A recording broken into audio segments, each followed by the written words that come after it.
Welcome to 40 Below Zero, an international podcast about life with invisible illnesses, hosted by two guys living with multiple sclerosis. Coming to you from the Keystone State of Pennsylvania, I'm your co-host Nix, and with me on this ride is Terry, a Londoner who calls Ontario home. We're so happy you're here with us as we continue to try and normalize a life that is anything but.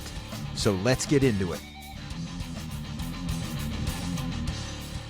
Yeah, you can leave that in. Hey, everybody. Welcome back to the show. So glad you're here. Terry, man, it's been a weekend. Whew, I don't know about you, but yeah, my social battery was beyond zero. Like it was one of those weekends where you just knew you were going to overdo it, but you did it anyway because it was worth it. You know what I mean? Yeah. Yo, coincidentally, I had a busy weekend too. Yeah. Yeah. So that's why my voice is a little jacked up today. Went to a reunion. Saw some. Yeah, that's right. Yeah, saw some guys that I haven't seen in a year. Actually, it's been. I was clocking it. It's been 5 years since I saw those guys. I missed a lot of reunions. But it's crazy. This is a group of guys that I worked with back from. I worked for the Boy Scouts of America from 96 to 2000 at a summer camp.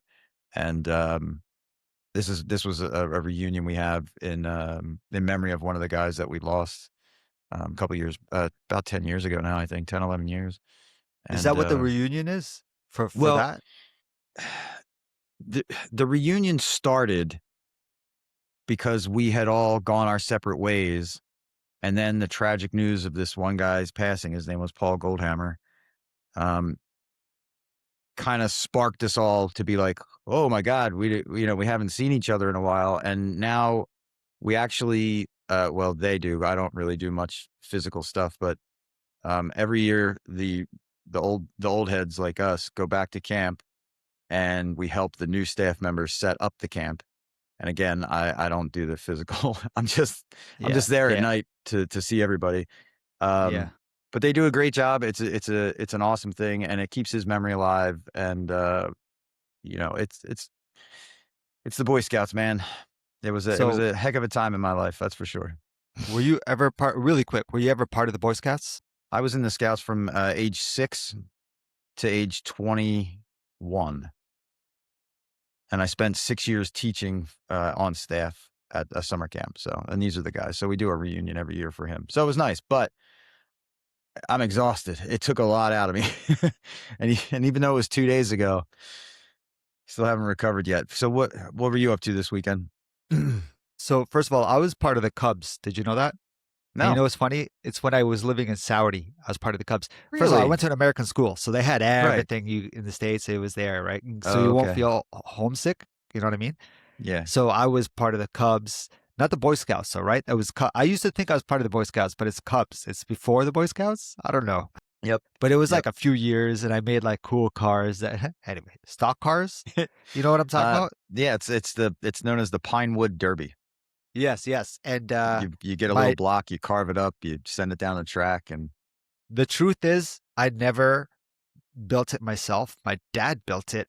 Listen, all of it. And everybody's dad built.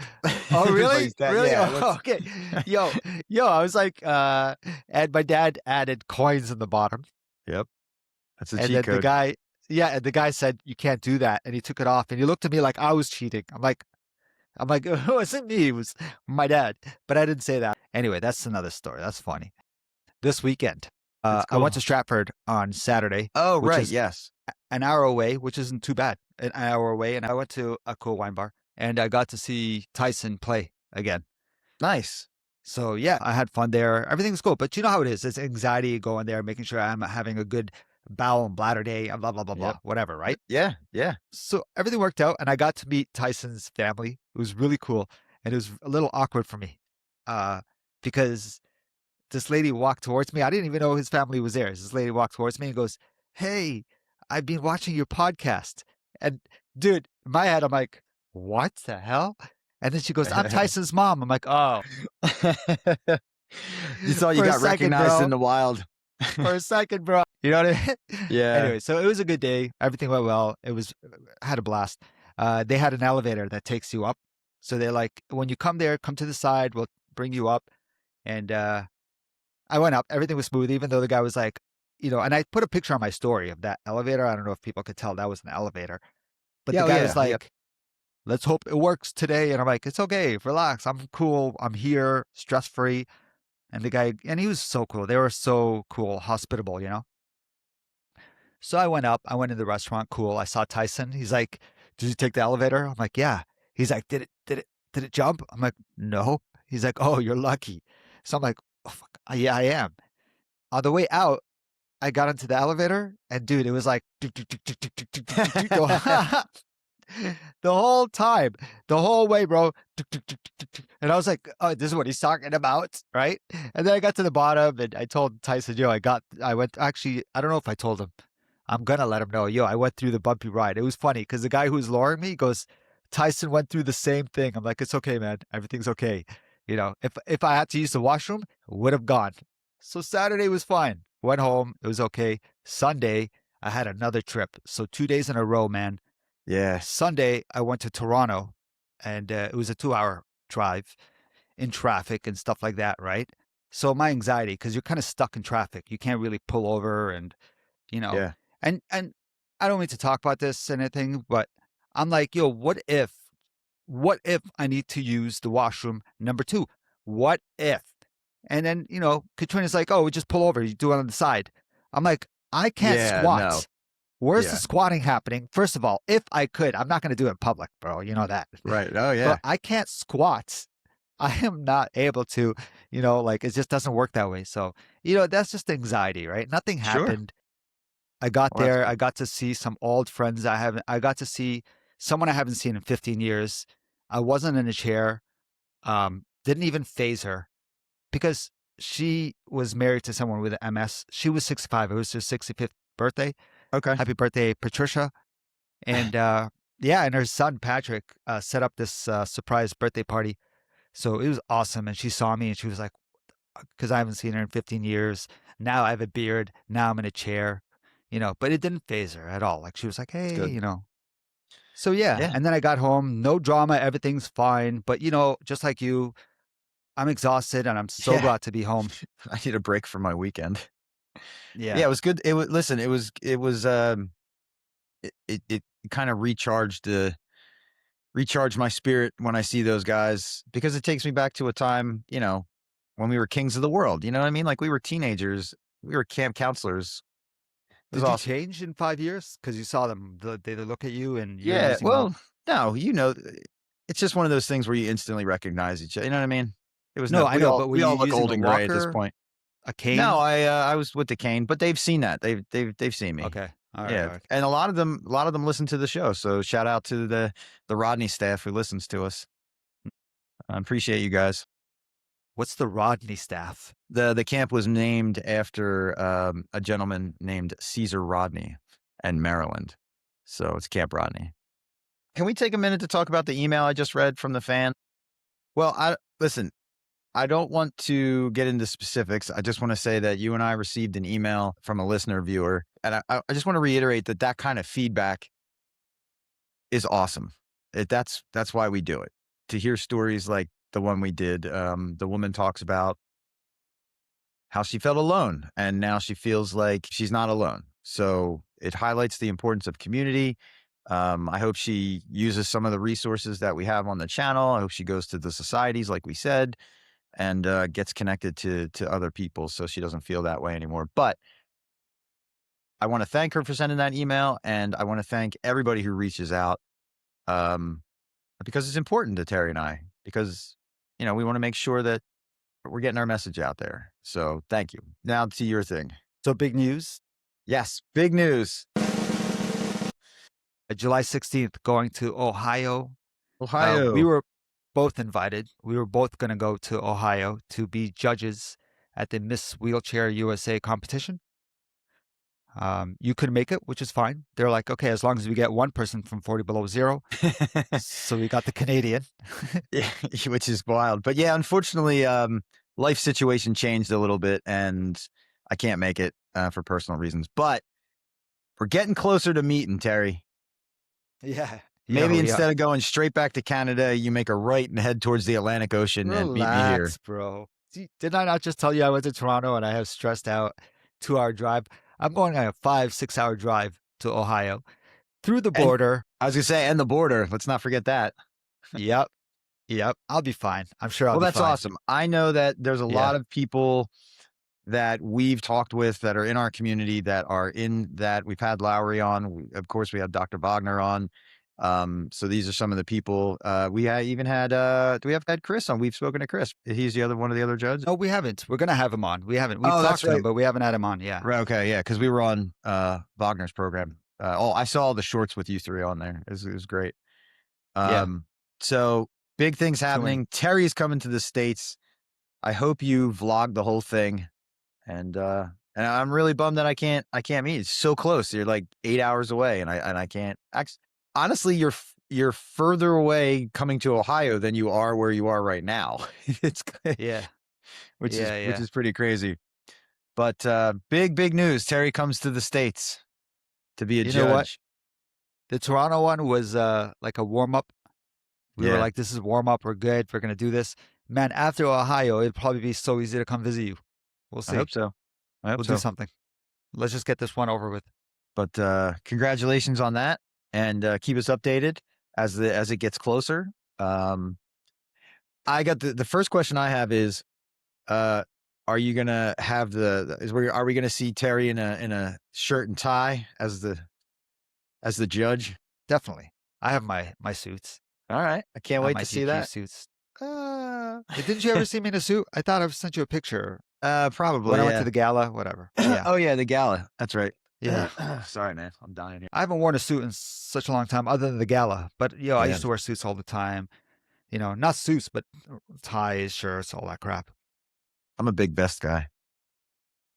Okay, yeah. I have a vest. It's easier with the wheelchair, so. Oh, dude, that's the thing. Yesterday I wore this shirt I used to love, but it hangs on the side, and my hands kept grabbing it with the wheels. Dude, it was so annoying. I will say that the last couple of days, my ice vest has been a lifesaver.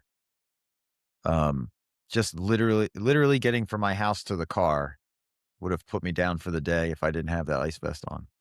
Just another tool to use. So by the time you get home, does all the ice melt? Yes. Usually takes about an hour and a half, but I have a backup set of ice packs. So they're always both in the freezer. So, I sometimes I pack a cooler. It's really weird. I get ice packs for my ice packs and I put them all in the cooler. And that way, when the vest melts, I just, goes to water, then I just switch them out. So it's my heat safety tip for the episode. Did I tell you that I met someone who has a son that was diagnosed at 9 years old? You did. And it would be very interesting. I would very much like to hear from that person on the show. Because I have, going back, and this is like a throwback to earlier seasons. After I was diagnosed, I went back to my pediatric records and I looked at all the symptoms that I had been complaining to the doctor about. So like I would tell my mom like, hey, I feel like something's squeezing my left side, or I feel a pain over here or whatever.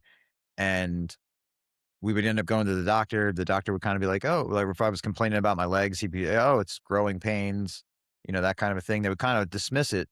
So I want to know that story, because I know that my story involves a whole lot of symptoms that got skipped when I was a kid.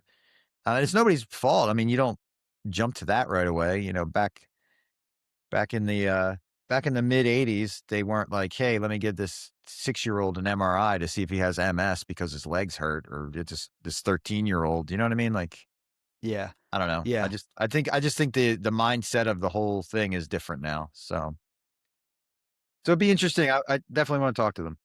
And when I brought this up to a few people, like, I cannot believe, like, now he's 12 years old, but it doesn't matter, right? But she is going to come on the show in the mid-July. But when I talk to people about this, people are like, yeah, and they heard that there was a baby that was diagnosed. My question is, how do you get a baby in an MRI? Well, and then they say, but you have to sedate the baby? Yeah. That's fucked up, man. That's crazy. Like, anyway, whatever. But yeah, There's a risk to everything. Like yes, sedating a sir. baby, there's a big risk just to put her in him or her in an MRI. Yeah, but you gotta just trust the anesthetician. No, wait, wrong word. The wrong word. That's the... Well, you know what? I'm the guy to use wrong words with, so you're okay. Fix yourself, because I ain't correcting this. I'm I'm pretty sure that's the person who waxes people is the anesthetician. Wait, I got to find out now. God. Anesthesiologist. There it is. Yes. The anesthesiologist is the one. What who did you puts say to sleep. before? Anesthetician. That's somebody who waxes Bro. people. Like what? That's my brain Well, today. Yeah. We have two guests joining us today, right? We're catching up with the Strongman. He's here right now, so let's bring him in. All right, bring him in. Awesome. Dave Walsh. How could we ever forget the guy? I've been following him ever since. Can't forget the Sitting Bull.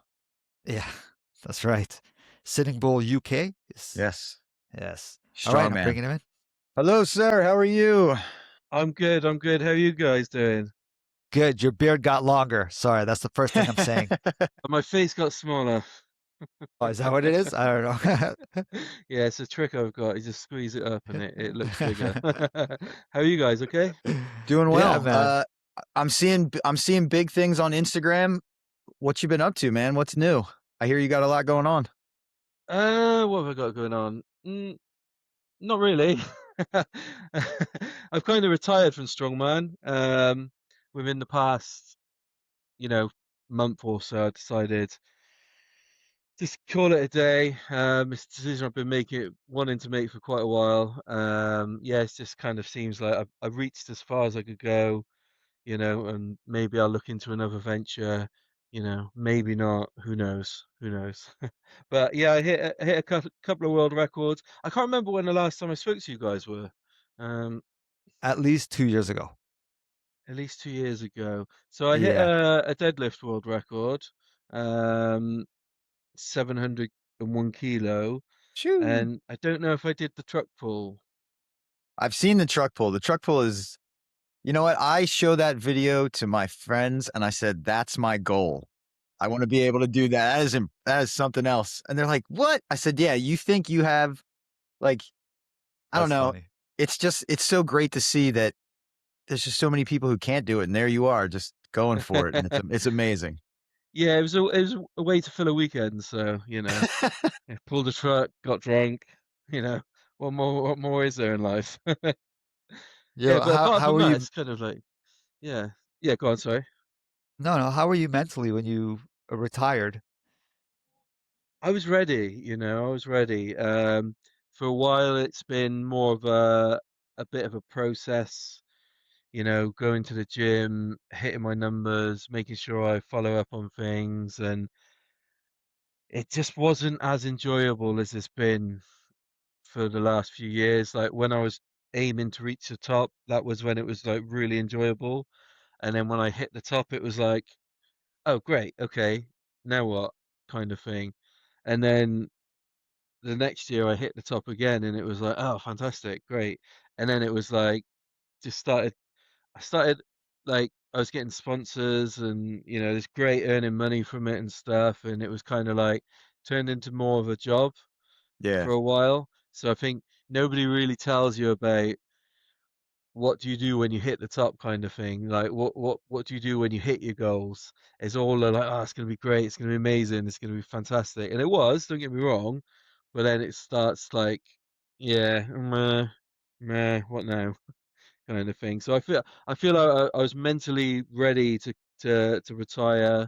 I'm still training, like still gym training. Nothing's really changed except I've got no like end goal at the end of this training block. There's no competition to worry about. There's no this or that to worry about. So I'm still like going to the gym with my friends and still, you know, working out and stuff. So it's literally just the competitions I don't have to worry about. I don't have to focus on.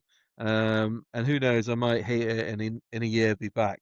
You know, Yeah. we never know, do we? I understand completely because, how many, like you said, how many times can you reach the top? Which, first of Yeah, all, congratulations on reaching the top more than once, but don't want to yeah. It minimize was that. it was good. It was good, and it was a process to get to, and we got there. And I think my wife was ready for me to you know to kind of reel it in a bit. It got to. I remember I was coming home from competition once.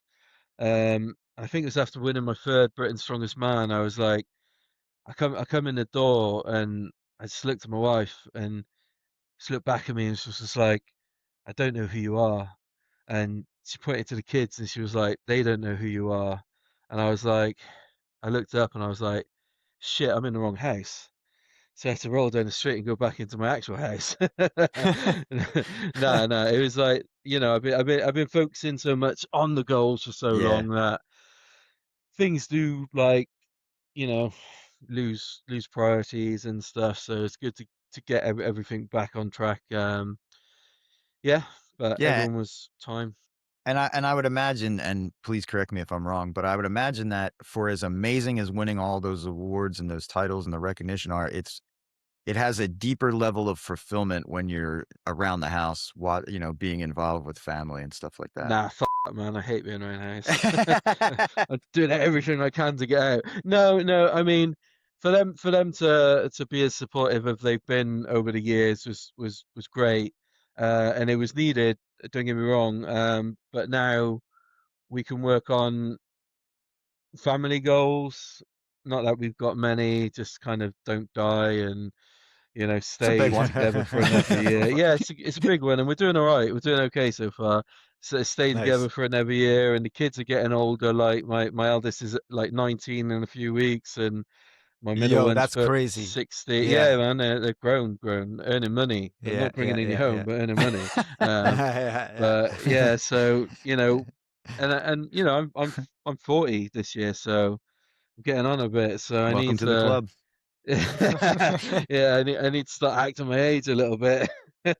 Me too. Nah. Yeah, Yo, is there an age limit when you have to stop doing the um oh, World's Strongest Disabled Man, that's what it is. that's Okay. what that's what I was doing. Yeah, no, there's no Yeah. age gap at all. I mean, it's definitely a younger man's sport. Don't get me wrong, because recovery and all aspects go into it. Yeah, yeah, yeah. Um, but it's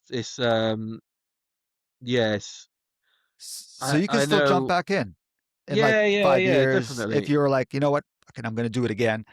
Okay, Yeah, cool. yeah, I'm absolutely. There's no time limit to But we don't care if you're there or you're retired. You're still, it. Dave Walsh to us, right? Like, Yeah, man. okay, Yeah, definitely. And okay, that's what a lot of people are saying, which is really good to hear. Like, yeah, yeah, um, yeah. they're not always in it for. Essentially, it comes down to like, are you a nice person or not? If you're a nice person, people will keep following you. People will keep wanting to see you grow, and no matter what you do. If you're not a nice person, you can fuck off, basically. It's You I love know? it. quote of the day. Yeah, You yeah. know, I know people who do such an accomplishment, and then after it's done, they go through a little bit. I'm not saying you, but I'm saying they go through a little bit of a depression. But I think that's so textbook, right? Like that's what happens. Yeah, I think because Because you set on a path for so long, and you put everything into it, and everything else takes a second foot to it. So when you leave that road, that path, it's kind of like, what now? What am I going to do? And then it's kind of yeah. So really, I can see how easily people fall into it. But with me it's just like I'm still training, I'm still consistent eating, still doing this, that, whatever. It's just the whole weekend spent away I don't have to do.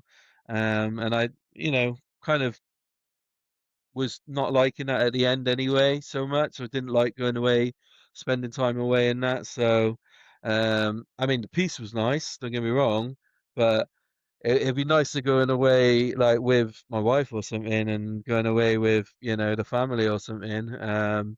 But yeah, yeah, And there's always people coming up behind you, so to speak. So like there's people out there looking at you and saying, here's a guy at the top of this game. They're now putting themselves on the path you were on to get to that point. So you can always turn around and say, hey, let me help you get to Yeah. the point. You know what I mean? Like, who knows what's in the future for you? Well, absolutely. I mean, I've got so many people that have said to me when I announced about my retirement about how they only started the sport because of me, and that's fantastic to hear. Like they didn't know about it before they saw me, or a lot of people have said about. I seem to inspire a lot of parents with disabled children be able to kind of like figure out that they can reach a certain level of independence and they can hit goals and stuff. And for me, that's better than any Krispy Kreme I could get from the donut I, shop. Absolutely. you know what Krispy Kreme is? They have Krispy Kreme in the UK. Yeah, of course we do, man. I thought it was an American thing, and it can't. Anyway, okay. But yeah, Yeah. but I will say this, and I want to touch on it real quick. That's really important because as a parent, when you're trying to get together a game plan for your child and your child is confronted with things like a disability that keeps you in a wheelchair or whatever it is, it doesn't matter, but your world gets real small and your timeline gets real short. So to see someone to then stretch that timeline to say, oh wow, my son or daughter is going to grow up and they can be the world's strongest. You know what I mean? Like that's Mm. amazing for a parent. So I totally connect with that. Just to Yeah, remind no. everyone, he has multiple sclerosis. In case you don't remember him from the last time he was on our show, and just so you know, a lot of disabled kids are also not liking you because their parents are like, "Look what he can do. That's what you're gonna do," and they're like, "Oh my god!" So a lot of kids are like, "Dave Walsh." Yeah, fuck this guy. Going out there Yeah. pulling a truck on the weekends. What's going on here? Yeah, no, but it's I think you learn another level of endearment towards yourself when you hear messages like that. It's quite cool. Not from the kids, but you know. Yeah, yeah, yeah. I get Yeah. it. Yeah. We understand that. Trust me. So, bro, we really wanted you to come on. We don't want to waste your time. We're like, yo, I got to see your face on 40 Below Zero Yeah. again. Yeah, Uh, never wasting my time, man. That's cool. That's cool, yeah. No, like, I had such a good time on the last show. I thought, why not? Because I do get asked to do quite a few. Like this is a credit to you guys. I do get asked to do a few podcasts, and I either turn down or reject because they don't seem fun or boring. So I come on yours twice, so it's double the fun. Appreciate it. That's for thanks, sure. bro. Thanks, man. Yeah, yeah, that's cool, man. Welcome anytime, especially if you want to, drop some big news when you figure out what's next for you. Please come back and keep us informed. Yeah, I'll come back Um, next year, so I'm coming back to the sport. yeah, well, hey, if you want to make that announcement, we'll gladly take it. Yeah, you Yeah, never man. know. You never know. I might get bored. I probably will get bored. I don't know what I'll do. Anytime, If bro. I just don't tell my wife if I decide to. No, we'll keep it quiet. If you ever want to come by, you don't have to wait for an invite. You can just say, But yeah, hey, cool, man. guys, I'm coming on to say hi. No problem. Yeah, man. Yeah, that'd be cool. If I have too many whiskeys on a Saturday night, Yeah, though, just like done. don't There you answer go. the Yeah. don't answer the call. I really appreciate you coming, man. Yeah, cool. No, So, thanks for having me again. Yeah, Really man. appreciate that. Good Awesome. luck with everything. Cheers, brother. Cheers, yeah, we'll guys. talk soon. Yeah, Later, catch man. you soon, guys. See ya. Bye. Sure. How do I hang up? What a cool guy. I always like chatting with him. I'm glad he stopped by. Congratulations again on your retirement. And enjoy, man. You earned it for sure. Yeah, yeah. I'm For sure he sure. got some more medals after our interview. So when you said what's new, and he's like, because it's been 2 Well, years, he's a bro. humble guy, first of all. Yeah, and that too, for sure. So good to Yeah. spend time with the family. And we have another guest coming on. This is one packed show today. Yes, it is. We're halfway through the summer, I think. We're getting to the halfway point. So second guest coming on. Who's joining us for the We back end of the have show here? Izzy. I'm going to say her last name. No, I'm not. Okay. We have Izzy. Okay. We'll get it when she comes on. We'll get it when she gets But yeah, I don't know if you recognize her name, man. She's the one that does adaptive clothing. And there's a lot of people that are in our circle that's involved with her. And I've even purchased a couple of the apparels she sells, like the pants, the jeans, and I'm really excited. We invited her on maybe a year or 2 years ago. She was really busy, and so she got back to us, and we're really excited to have her on, man. Yeah, Can't wait to talk to her. Wait, didn't Katrina make you some adaptive jeans? yeah. Bro, She those were also fantastic looking. thanks, bro. Yeah, she did a good job. She's also a seamstress. She gives a lot of respect to Izzy, and she has questions for Izzy. She's like, "How did she do this?" Because one of the pants, how did she do this in the short? Oh, I bought a pair of shorts from her, and she's like, "How did she make the shorts in the back?" Just I don't know. And I'm like, I'm not gonna ask her that. That's probably her secret. This is your shot to ask. Might not be that secret. It might not be.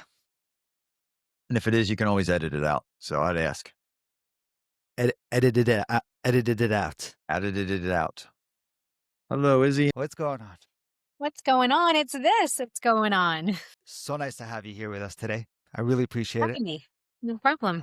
Well overdue. We're really excited to have you on. Nick, Izzy, your last name is Camilleri? Yeah. Think of Camel and Larry. Yeah. Look at that. Oh, Camilleri. Cool. Pleasure to meet you. Thank you for coming on our show and talking about what you do. No problem. So I have just recently been caught up to speed on what you're all about. But if you wouldn't mind telling our listeners who maybe don't know. Sure. I'm a Canadian fashion designer. I've been around for a very long time. I started doing like higher end fashion.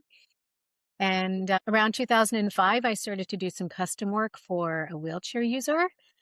And that really opened my eyes to the challenges she had with clothing and not only challenges, but limitations on her choices. So one thing led to another, and I created Is Adaptive, which is an adaptive clothing line for people that live with a physical disability.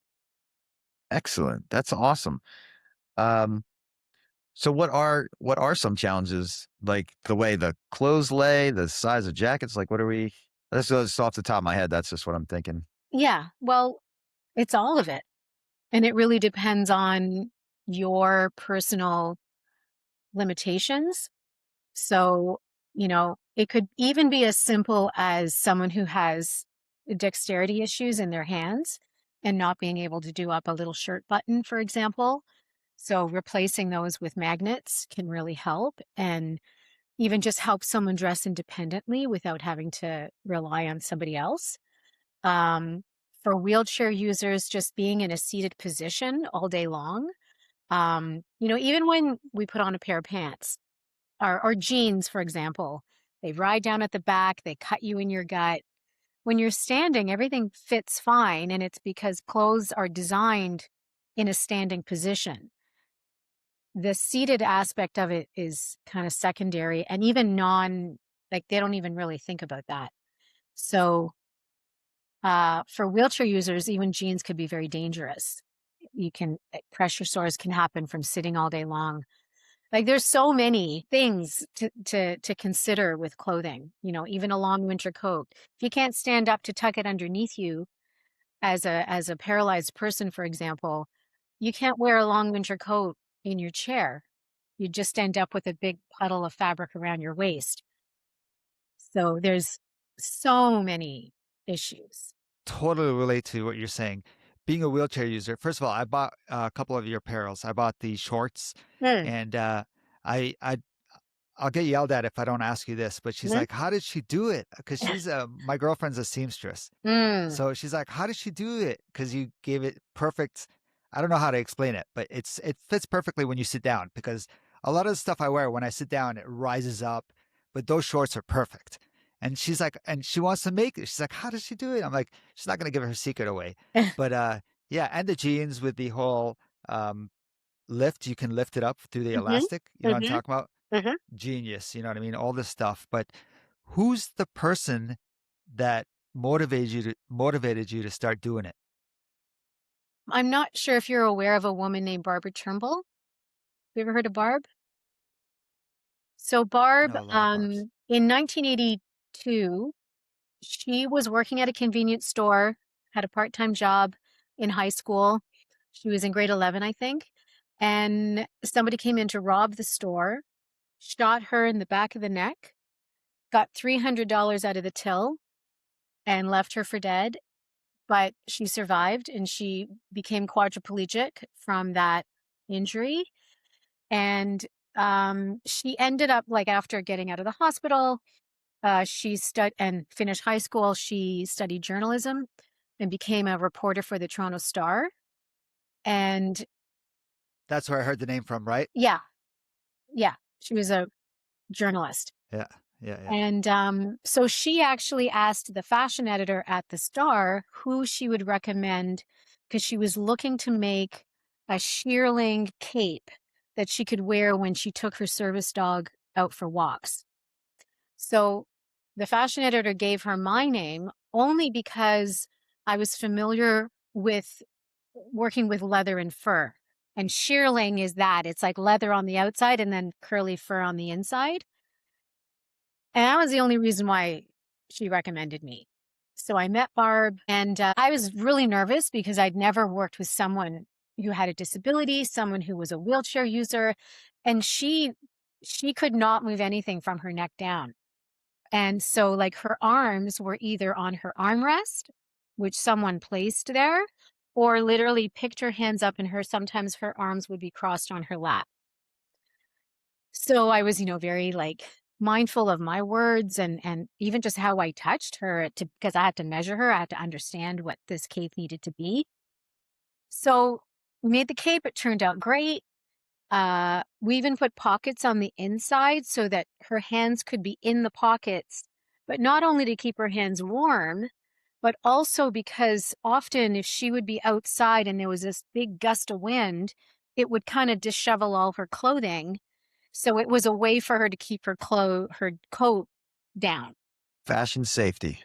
Who'd have Exactly. No wardrobe malfunctions there. Yeah. And then another thing we did is we put a really long zipper pull so that her dog, Bella, could grab the zipper pull and pull her zipper down and take her cape off for her. So that was pretty cool. And so then after that, we made a couple more capes in a couple of different fabrics, and then we started making pants. And, my head just started spinning because I had no idea that people that live with a disability had any clothing challenges any different than my own. So it was such an eye-opening experience, clearly. I bet. I use the adaptive button. I have a big handle thing, and it looks like the when you're threading a needle that helps thread a needle. That helps thread the button. It grabs the button and pulls it through. But yeah, that was the thing. I lost this. I can't really do this too well, and I drop everything. So buttons are my enemy. I'm a magnet fan, that's for sure. I didn't know you had magnets, shirts with magnet buttons, because yesterday I had an issue putting a button on, which is funny, and even taking it out. I'm like, end of the night, I'm tired. Yeah, I'm sure. And it does take a while for anybody to do up all the buttons. And I used to have them on my site, and then we stopped offering them. And then recently I've joined forces with another adaptive clothing company called Silverts. And they used to do very senior looking clothing, but recently they've opened things up, and they have younger demographic items. And I'm also actually now the chief creative director of their line as well. So thank you. So we've put some of their products on is adaptive, and we've kind of, cross-pollinated our some of the items that are appropriate for each brand. So there is some magnetic shirts on is adaptive that actually belong to Silverts, but they pass the is adaptive design quota. So the adaptive clothing community grows. How about that? Look at that. What about the shoes? Weren't you also helping push the shoes? Yeah, Of so it, Billy? so Billy Footwear is an American company, and we ended up doing some work together, and so I ended up with some of their shoes on my site. But they're not I don't have them right now on the site anymore, but Silverts has shoes. Um, and some of them are for a younger demographic, some of them are definitely for an older demographics. Yeah, but we're actually developing some much cooler, more sporty looking items that'll probably be available next summer. It takes time developing footwear. I'm excited for that. Trust me, because I'm I'm a shoe excited. guy. So when I was buying those shoes, I was trying to buy the nicest looking pair, and I found a couple decent, but I love the whole zipper effects. And there was a few people that I know that have collaborated with you that I know personally. Who's that? So Anthony, Yeah. I got to meet her when I went to Edmonton. Hmm. So I was like, "You're part of my family, so I need to bring you Yeah, on." yeah. Well, both of those have been on my podcast called The Unstoppables. Yeah, and I just met Bean, I think through social media.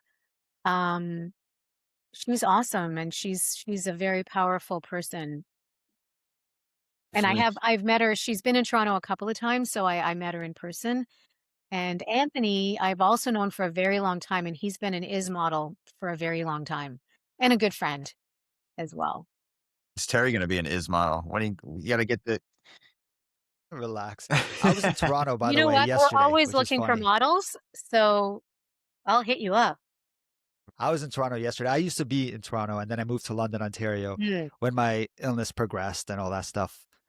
Okay, so the clothing that you came up with, I know it was for someone that needed it, but after that, I'm just curious where you got your ideas. Yeah. So when I was doing stuff for Barb, and that's when, like, the seeds were planted without my knowing. And one day it hit me that if she's got all these problems with clothes, there's got to be a lot of other people with the same problems. So I did ask her to put a little focus group together for me, which she did in her home. And there was her and three other women that were all wheelchair users. And everybody had something different to say. Everybody had different issues, likes and dislikes, needs. What worked for one person didn't work for another. And at the time I told Barb, that I'm thinking of doing a line. This was before she put the focus group together for me. And what I didn't know is when I told her this, what she was thinking was like, that's like, God love ya for thinking about doing this. But, she was just thinking that disability is so fragmented and there's so many different issues. And she really didn't think it was going to be possible for me to do something that's going to work for the majority. So, but she humored me, and she told me this years later, that she humored me and put this focus group together. So after the event, my head was just spinning with confusion. And I just thought, I don't think I can do this. Like, I think it is too fragmented. I don't think so. And then there was a young girl at the meeting who she had a sports injury that was very similar in the location of Barb's injury. So she couldn't move anything from her neck down. She could move her one shoulder, and she actually used it there was this like contraption that helped her operate her power chair. She was able to move her chair with her shoulder. And Barb actually was able to move her chair. There was buttons on the back of her headrest. Anyway, so I ended up, after the focus group meeting, I started doing some work for this young woman. Her name was Carolyn, and she was very fashionable and very particular about her clothing. And Barb actually commissioned me to make her a winter coat because she didn't have one and needed one.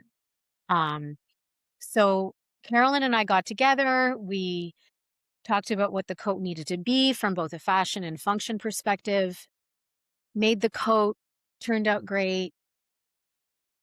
she called me about a week after having it, and she said, I just have to tell you that like people are stopping me on the street, telling me how great my coat is, and I just want to thank you for it. And that thank you meant so much to me because I realized I gave her way more than just a coat. I gave her sense of self. I gave her inclusion. I gave her dignity, like so much. And then after that, I made her a second piece, and it was kind of inspired by the first piece, but we made it in leather. And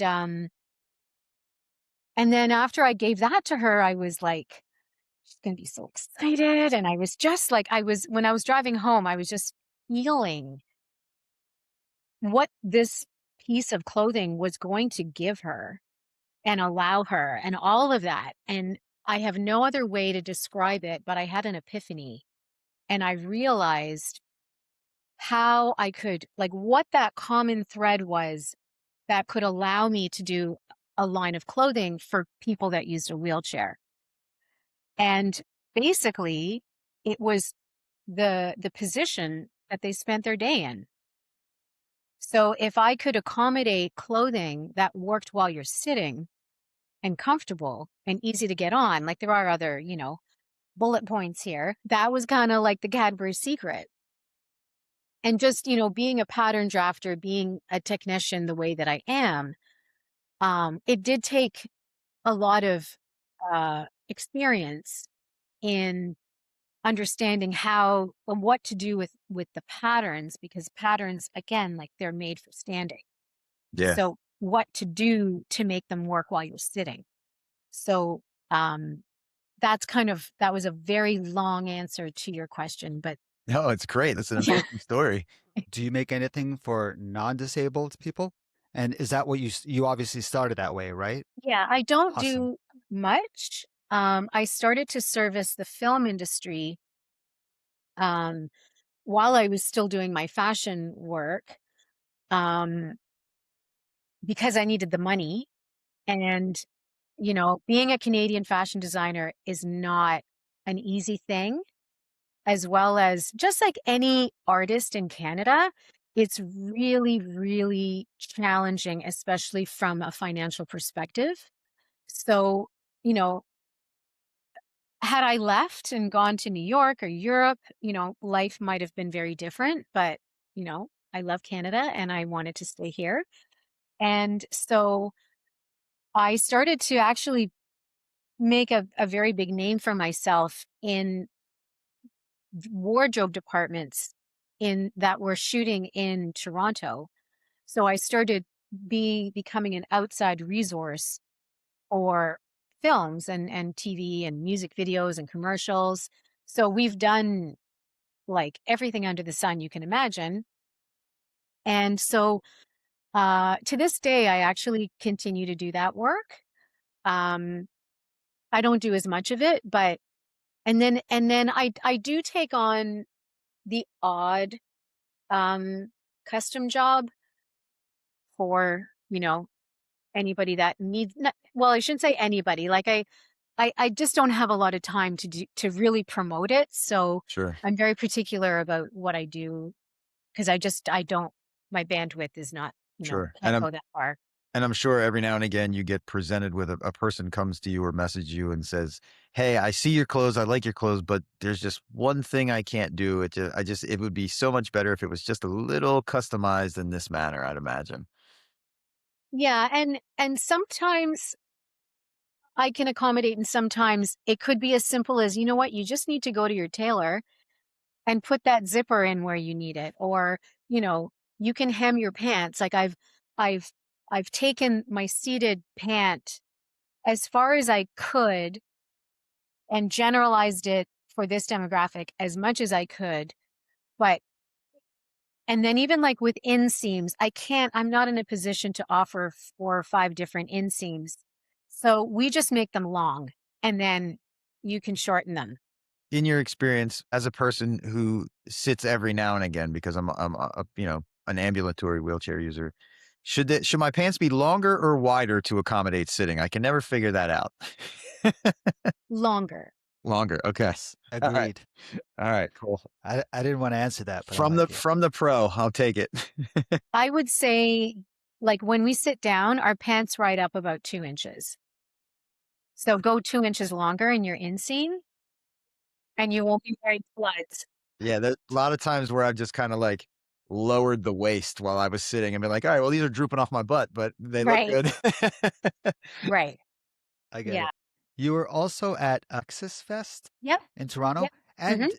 our George Shepard. Yep. He was a moderator at a talk we were invited to do on fashion, Nice. tech, and sports. So she moderated it. And then I was also, do you know the show that she did called Fashion Dis? Yes. Yep. Yeah. So I was the style expert on her show for 2 seasons. It ran for 2 seasons on AMI. Which when Terry said that he was in communication with you when you were coming on the show, I was like, are you kidding me? This huge name is coming just to see to talk to our little old show. Well, thanks. Well, I'm Canadian and not that big, but I'll take it. Well, to anybody who uses your clothes, you are. Just know that for sure. And the support groups that happen in the MS Canada groups, you're recognized. Well, thanks. Well, I've been around a long time. And yeah, I get a lot of thank yous from the community. And sometimes it's very touching. Just the impact the clothes have had on people. Absolutely. I had one woman who told me it made her feel human again. So that was big. Like when I did my other fashion stuff, even though like it went pretty far and I was in like Vogue and having celebrities wear my stuff and like all of that means nothing compared to the impact these clothes have had on people. Absolutely. I will say that when I have like my magnetic shirts or whatever, what have you, I don't feel like a patient. I just feel like just going to work or just going out or whatever. So yeah, I can kind of get a little piece of that, which is nice. So Yeah, and when I first started doing it, it was 2009 when I started to really develop the patterns and like the concepts and like all of that. And at that time, even though that was a long time ago, I was just thinking like, why hasn't anybody wrapped their head around this? Like, I really didn't get it. And, Barb, she was in her 40s at the time when I met her. Carolyn was like 24. And so after the epiphany, I like booted home, Googled, like, and then I was so inspired. And I was like, oh, what's out there? And so I just Googled like wheelchair clothes, and everything that came up was for the elderly or for seniors or people living in long-term care. And I thought there's nothing for a younger demographic. And so I just thought, okay, I'm going to start building a wardrobe from zero. Like, what do we all have in our closets? So that's how I started building Is Adaptive, with just the basics, because that's what we all need. And then we just, style it with our Metallica t-shirt or, like yeah, whatever, right. whatever Exactly. we're into. Right. Or it can be like a white button-up shirt and a tie or whatever. So, I just started with the basics because there was nothing out there at the time. It's wild to So think that's about how that. it was created. Just a personal question. Is your Mhm. real name Izzy? Isabel. Isabel. Okay. Whoa. What are Izzy's you my laughing nickname. at? I'm not Did you know laughing. that? Was that a No, normal thing that? no. Oh, okay. Mm-mm. Not Okay. laughing. Because And I sometimes, still go by Isabel. okay. It's mostly, my family and friends I've had for a long time um know me as Isabel. So I do answer to both. Okay. Super humbled and honored for your presence today. Thank you for joining us and all the work you're doing for the community. Thank you. Thank you. Thanks. You're so welcome. And I'm so grateful to be on your show and to meet you guys. Yep. And we'll have to do it Awesome. again. Come You back when guys there's are awesome. Yeah. Anytime. Thank you so much. You're welcome. Take care. Bro, what a show. What a show. What amazing guests. I just speechless. It was a good one. I mean, they're all good ones. This one super special. I wasn't fanning. No, right? you were I was fine. You were okay? totally fine. You're All totally right, all fine. right. I was more than you were, I think. Both times, I think I was okay. you know? Cool, man. I like the show. Good, good. So anybody wants to find adaptive clothing, like I said, Terry's going to link everything. If you want to, Sitting Bull UK on Instagram. It was great talking to him, and we wish him all the best in his retirement. Look forward to whatever new adaptive clothing is coming out. Man, this is fantastic. I'm overloaded, and it's time for a nap, bro. Dave Walsh is sponsored by a clothing company, I believe. Okay. Which is funny because today was clothing company, one in the UK and one in Canada. It's almost like you put the show together on purpose, Terry. Get out of here. I'm done. We'll talk soon. I'm done. Thanks, everybody, for sticking with us Talk as soon. always. We'll see you next time. Hit us up on Instagram or email. Everything's down below.